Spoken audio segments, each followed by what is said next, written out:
너 우리 경기도의 경기라는 이름이 내년이면 무려 1000년이 되는 거 알아? 1000년? 1000년이라고 하니 왠지 환상 속의 도시 같다. 1000년의 해를 맞이해서 경기도에서는 투어를 다니며 우리 도민들의 의견을 모으고 있대. 모아서 뭐하게? 우리의 의견을 모아 정책이 되게 한다는 거지. 단순히 1000년이 된 환상 속의 도시가 아니야. 우리의 상상이 현실로 구현되는 곳이야. 대한민국의 심장 경기도. 고려시대부터 불린 경기라는 이름은 어느새 1000년이 되었습니다. 1000년 동안 대한민국의 심장으로 뛰어온 만큼 경기도민의 목소리를 모아 미래 비전을 만들어가겠습니다. 이 캠페인은 경기도와 경기문화재단이 함께합니다. 오늘 일부 시간에 고준희 양의 그 끔찍한 사건 전해드렸죠. 네, 우리 한국의 가정에서 아이들 지금도 아픔이 많습니다. 아동학대로 한 달에 3명의 아이들이 목숨을 잃고 하루에 12명의 아이들이 부모에게 버림받아서 위탁시설에 맡겨집니다.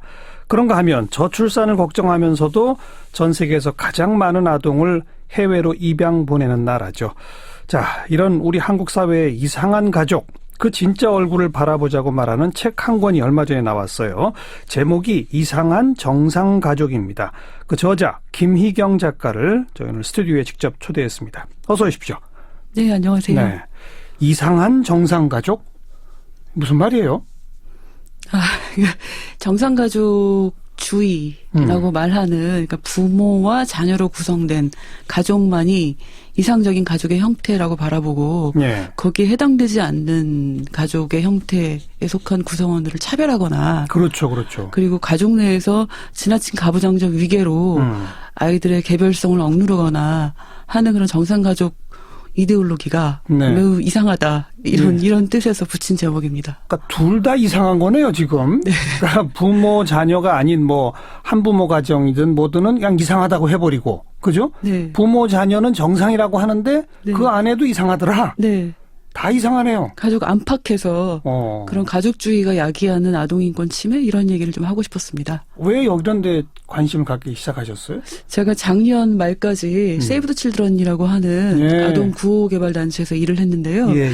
거기서 그 아동 인권 실현을 위한 정책과 제도 개선 을 위해서 일을 했었는데 그때 일을 하면서 보니까 아동인권 침해의 대부분의 사안들이 가족 문제와 아주 밀접히 연관되어 있다는 사실을 알게 됐어요. 네, 네. Save the Children이 이렇게 학대받는 아이들, 이런 아이들 구호하는 그런 곳입니까? 네, 아동보호 전문기관도 운영하고 있습니다. 그럼 아무래도 다양한 사례를 접하셨겠네요. 그죠? 네, 네. 어떤 일들이 벌어지고 있습니까? 제가 책에 주로 이제 다룬 문제들은 아동학대로 인한 사망 사건들을 저희가 그때 한번 민간단체들이 모여서 진상조사를 한번 실시한 적이 있습니다. 뭐, 고준희 양 사건도 네, 대표적인 그 경우죠. 유사하죠. 예, 예. 그런 사건이라던가 아니면 해외 입양된 아이가 그 입양한 양 아버지한테 또 맞아서 목숨을 잃었던 그런 사건도 있었고요. 그렇죠. 또 미혼모와 자녀들에 대한 차별도 매우 심각한 편이고 이주 노동자의 자녀에 대한 차별도 심각한 편이고 또 그런 점들을 그 두루두루 알게 됐었어요. 네. 정상가족은 꼭 부모, 자녀가 있어야 한다. 이런 이데올로기가 우리 사회에 있다는 거죠. 네네. 우선 그런데 그 정상가족 안에서도 각종의 학대, 방치 뭐 이런 게 벌어지는 이유가 어디에 있다고 보세요? 저는 한국 사회가 그 자녀가 마치 부모의 소유물인 것처럼 대하는 그런 관념이 너무나 좀 뿌리 깊지 않은가 하는 생각을 많이 했어요. 네. 그러니까 체벌도 국가인권위원회 조사를 보면 전 국민의 한 절반 정도가 아동 청소년을 체벌해도 괜찮다라고 응답한 조사 결과가 최근에 있었습니다. 그거를 봐도 그러니까 자녀는 부모에게서 태어났고 부모가 마음대로 다룰 수 있는 존재이기 때문에 예. 때려도 된다라는 네. 의식이 매우 만연한 것이고요. 네. 그게 이제 일부에서는 학대로까지 치달아가는 거죠. 그 극단적인 사례가 사실 용어 자체가 말이 안 되는 동반 자살 아닙니까? 그렇죠. 그 동반 자살이라는 방식에 되게 안타까운 죽음이지만 부모가 스스로 목숨을 끊기 전에 자녀를 먼저 살해하는 이런 방식의 그렇죠. 사건도 다른 나라에선 드물거니와 이거를 또 동반 자살이라고 부르는 그 잘못된 것도 용어죠. 문제가 있죠. 그렇죠. 자녀 살해 후 자살 이게 맞죠? 그렇죠. 예. 그렇죠. 네. 요새는 그 용어 안 씁니다. 언론에서도. 가끔 있더라고요. 다른 나라 동양권에서도 그런 건 없습니까? 일본에서 있습니다. 일본에서도 그 오야쿠 신주라고 해서요. 그거를 동반자살이라고 불렀고 그런 사안들이 좀 심심치 않게 있었는데 예. 우리는 아직도 그런 사건이 예전보다 줄어들기는 했으나 여전히 좀 우리가 목격할 수 있다는 점에서 좀 안타깝다고 할 수가 있습니다. 자녀를 하나의 독립된 인격체로 보는 게 아니라 나의 소유물이다. 네. 그래서 내 마음대로 때려도 되고 훈육을 핑계로 해서 네. 뭐 이런 거고요. 네네. 그다음 내가 혹시 저 세상 가면 우리 자녀들은 도저히 살 수가 없다. 그러니 아이들을 살해하고 내가 가는 게 낫다. 네. 다 잘못된 의식인 거죠. 그렇죠. 아무리 부모라고 해도 자녀의 생명을 처분할 권리는 없는 것인데 예. 그리고 독립된 존재로서 아이의 몸에 손을 대거나 하는 일도 있어서는 안 되는 것인데 그런 문제에 대한 좀 반성적 성찰 같은 게 한국 사회에서는 너무 좀 적지 않은가 하는 게 제가 가지고 있는 문제의식입니다.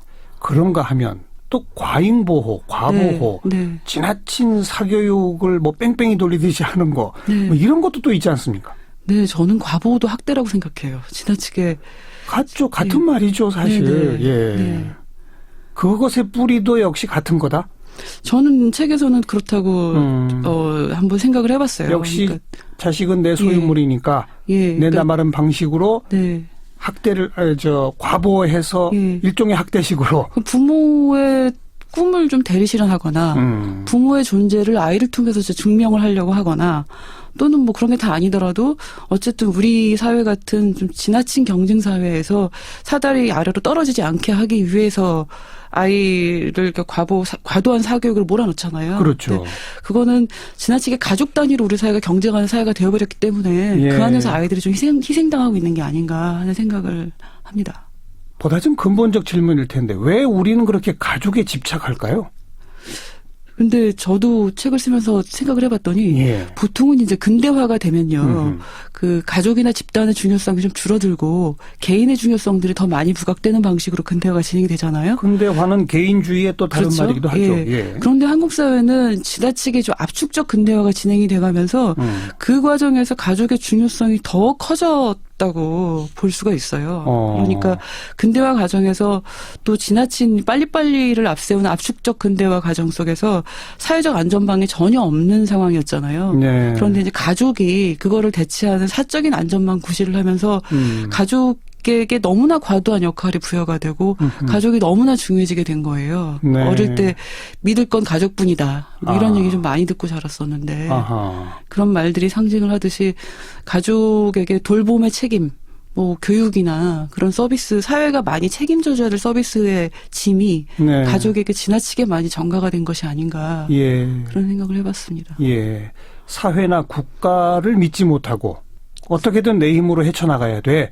그러면서 네. 동시에 우리 가족만이 믿고 의지할 유일한 공동체야. 뭐 이런 거.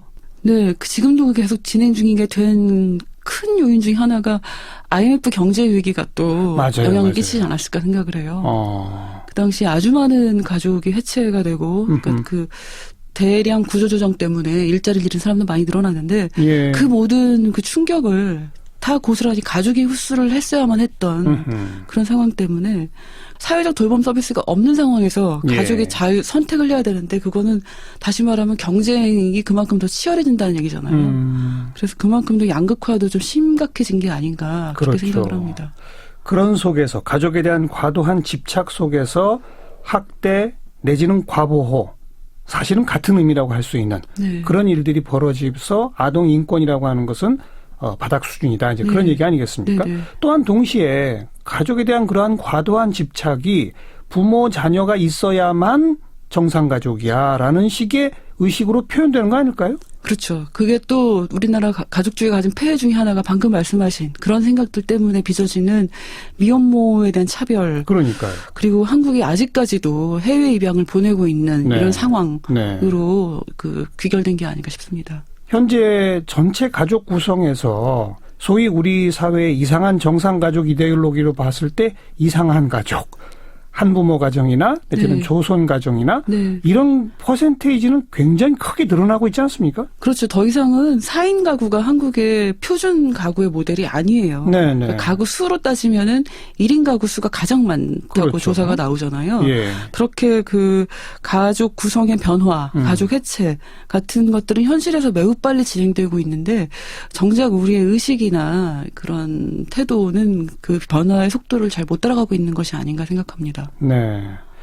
그리고 처음에도 언급하셨습니다마는 외국인 이주자들의 숫자는 늘어나고 네. 그리고 이제 그 자녀들이 우리 공동체 일원이 돼야 하는데 네. 거기에 대한 금기의식, 터부의식 이런 것도 여전하고. 네, 그것도 매우 심하죠. 근데 그 책을 쓰면서 연구 결과들을 찾아보니까 가족주의적 가치가 매우 강한 사회일수록 그런 그 이주자, 이방인이라고 생각하는 사람들에 대한 차별도 그만큼 심하다는 연구 결과도 있어요. 그래요? 한국이 딱 거기에 해당된다고 볼 수가 있죠. 네.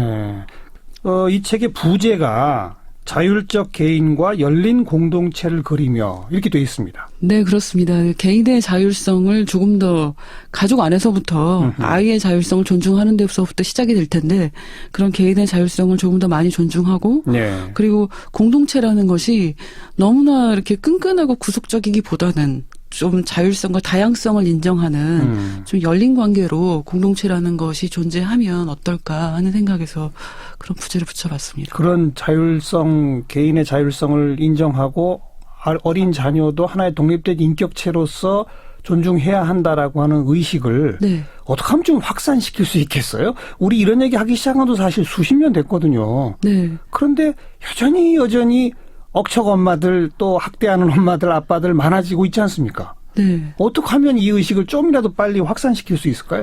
이 문제를 해결할 하나의 방법은 없는 거겠지만 제가 책에서 생각해 본 방법은 예.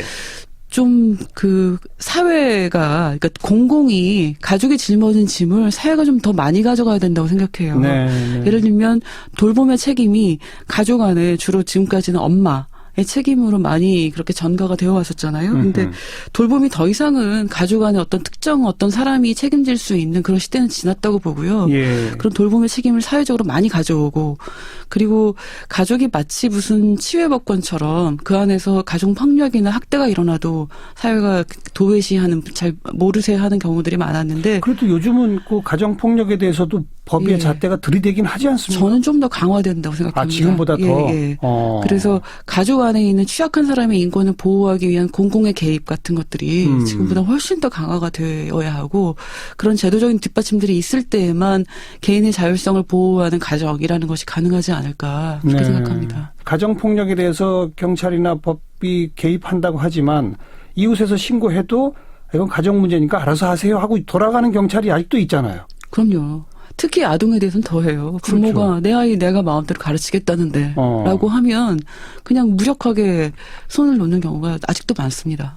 그러면 아예 그냥 가정폭력 금지법, 가정체벌 금지법 이런 걸 만들어야 될까요? 저는 부모의 체벌은 법으로 좀 금지해야 된다고 생각해요. 지금 전 세계 52개 국가가 부모의 체벌을 법으로 금지하고 있고요. 그래요? 네, 그리고 연구 결과를 보면 법으로 부모의 체벌을 금지한 나라에서 또 아동 학대가 발생하는 비율도 뚝 떨어집니다. 네. 이게 네. 매우 밀접한 연관이 있어요. 네. 부모 체벌 금지법 진짜 심각하게 우리 논의해봐야 되겠네요. 네, 저는 꼭 필요하다고 생각해요. 한편에서는 그런 처벌에 대한 규제적 어떤 강화, 네. 동시에 뭐 보육이라든지 네. 교육이라든지 하는 데 있어서 공공성의 책임성을 강화하는 거. 뭐 지금 우리 방향은 그쪽으로 가고 있긴 하죠. 네, 그리고 언젠가는 그런 게 우리 사회에서도 실현될 날이 저는 오리라고 낙관을 하고는 있습니다만 예. 계속 문제들이 발생하고 있으니까 가급적이면 우리가 좀 의도적으로 그런 날을 좀 앞당길 수 있지 않을까라고 기대하고 있습니다. 또 동시에 이 바탕에는 네. 우리 오늘 뭐 직접적으로 언급은 안 했습니다만은 여전한 남녀의 문제. 네, 이것도 자리 잡고 있는 거죠. 그럼요.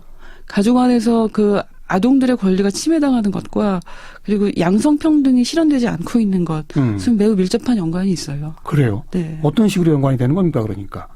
그러니까 부모가 평등하지 못하면. 네.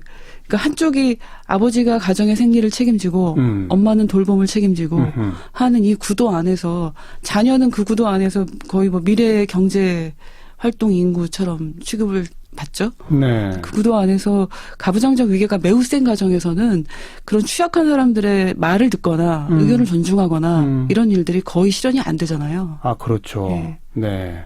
엄격한 권력 관계니까 네. 어린 아이들부터 그걸 보고 자라죠. 네네. 그래서 일본은 그 직접 아이를 폭행하지 않아도 부부간 폭력도 아동학대의 일종으로 포함시켰어요. 아. 그걸 아이들이 보고 자라는 것 자체가 학대적인 상황이니까요. 그렇죠. 그렇죠. 네. 자, 오늘 우리 그 고준희 양 사건 등등에 대해 충격받으신 많은 청취자분들이 아유, 우리 집은 건강해. 이렇게 그냥 생각하셨을 거예요. 우리는 아이들 전혀 학대라니 말도 안 돼. 근데 오늘 김희영 작가님 말씀을 들으면서 한 번쯤 다시 생각해 볼 구석이 생기네요.